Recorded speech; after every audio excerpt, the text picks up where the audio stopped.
Nagsabi yung mama niya na sa 8 daw kung pwede after daw ng graduation niya bumalik daw kami doon at dapat daw sana nakasuot pa daw siya ng pang-graduate na na damit. Yung teacher din po niya, pinayagan na lang din po kami na dalhin mo na yung toga para makita din ng nanay niya. Pagbaba pa lang po namin ng tricycle, hindi din naman po namin alam na nandun na din po sa bintana nakaabang yung mama niya. Nakita ko siya doon sa taas, sa may bintana na nagsasalita siya, kinakausap niya, pero napansin ko po kasi na panay po na siya sa luha niya. Kaya hindi ko po na umiiyak pala siya habang kinakausap niya yung anak niya. Nakita niya, tinatanong niya kung ano daw yung ginawa niya pag akyat sa stage.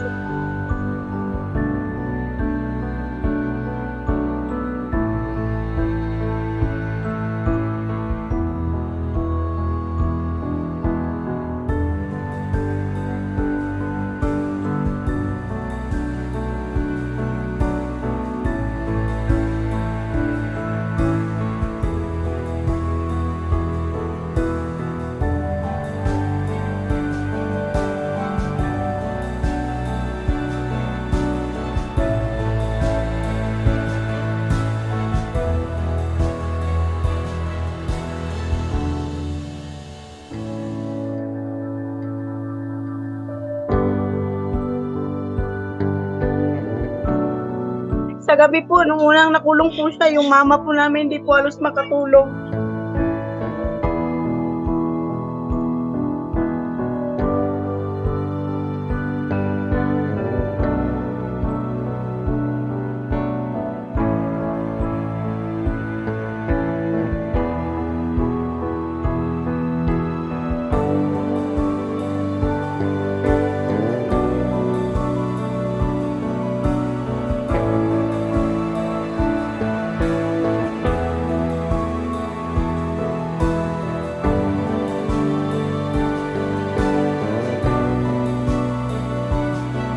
Laban lang po.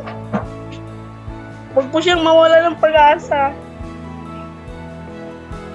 Wala naman din po kasing perfectong tao Lahat naman po nagkakamali. Yun nga lang po, yung pagkakamali niya, maling tao po yung napuntahan niya.